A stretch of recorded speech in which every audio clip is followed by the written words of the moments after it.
to have been invited to attend the National Sales Congress Awards ceremony as its chief guest. First, let me thank all of those who were kind enough to provide me with this unique and rare opportunity to address a distinguished gathering of achievers. Today, we are recognizing the plethora of talents and achievements in the marketing and sales arena in the corporate sector of Sri Lanka.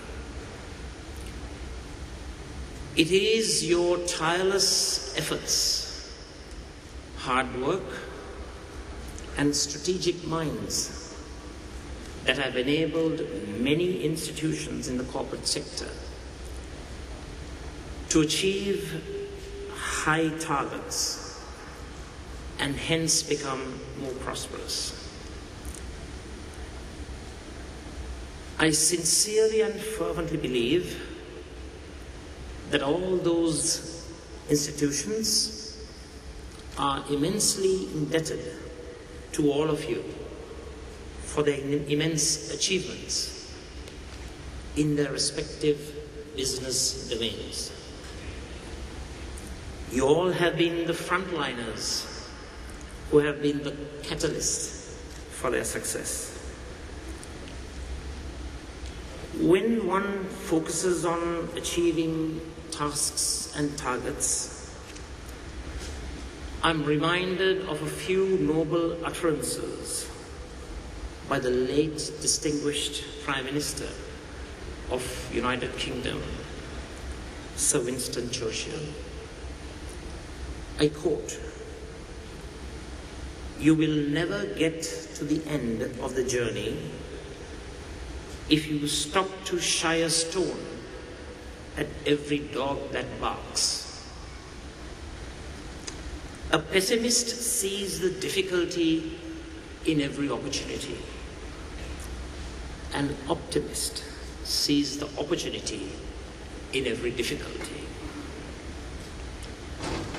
I like things to happen, and if they don't happen, I like to make them happen.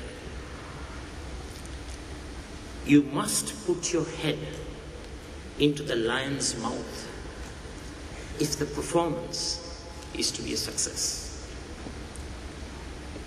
These eloquent statements of a very distinguished world statesman have been the guiding principle of my lifelong journey.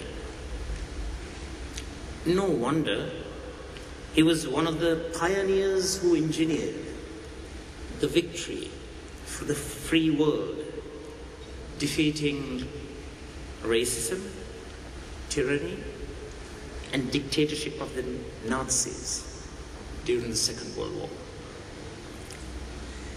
For all those preeminent members of the gathering here today, I would strongly advise to take special notice of the noble sentiments propounded by late Sir Winston Churchill.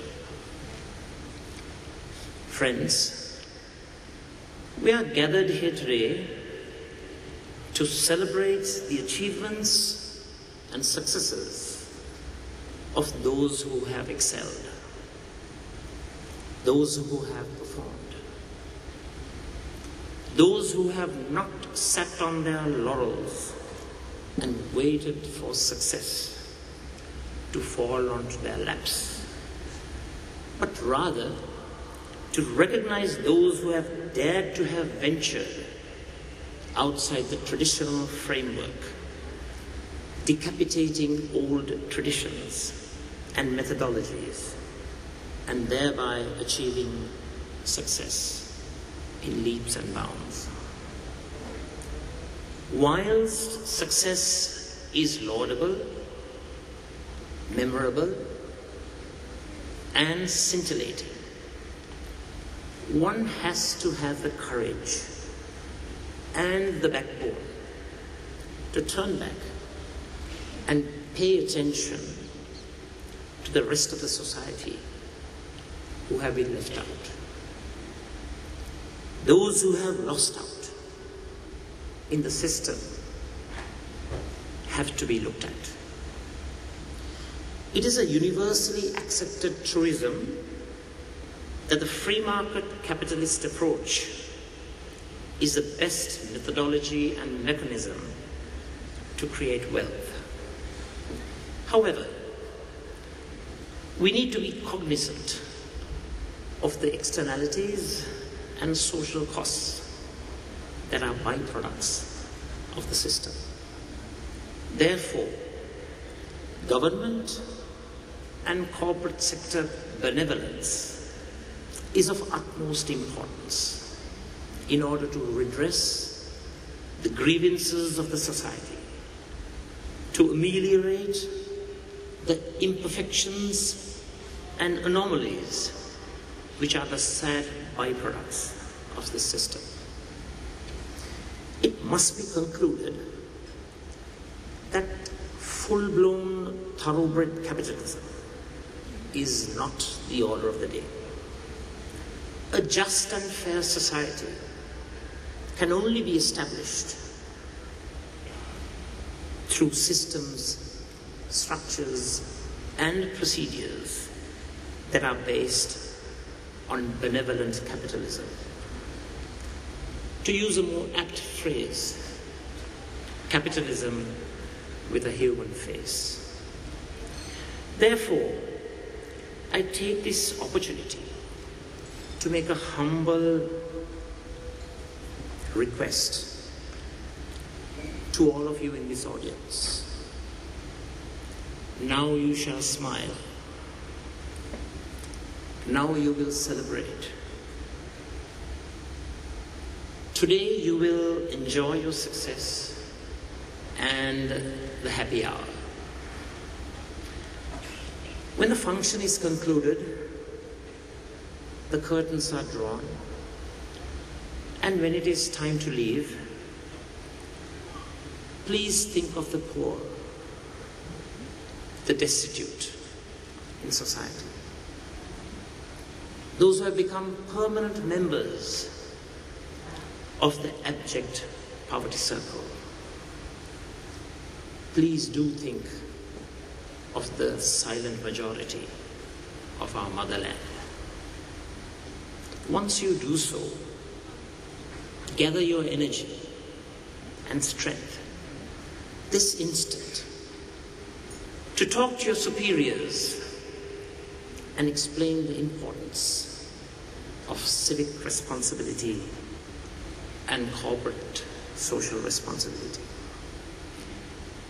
Remind them of the late President John F. Kennedy's words of wisdom. If a society cannot help the many who are poor, it cannot save the few who are rich. I, for one, will take leadership to join hands with you to help those who are helpless. We shall start our journey together to provide the landless with land, to provide homes for the homeless, to provide food for those who are in hunger, to help all who are helpless.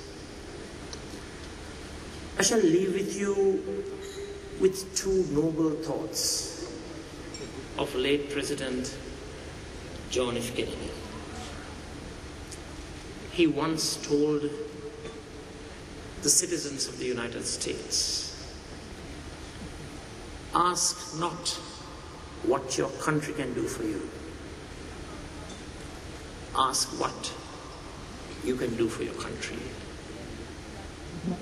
I think that particular pronouncement is extremely important and relevant for today's Sri Lanka.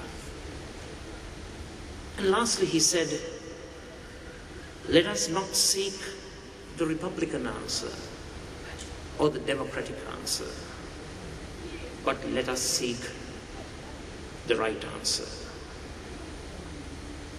which is also relevant to our motherland today. We should not seek the UNP answer, the SLFP answer, the flower bud answer, or the JVP answer for all our issues faced by our country. We all should garner our energies, mobilize our resources to find the right answer. I thank you all.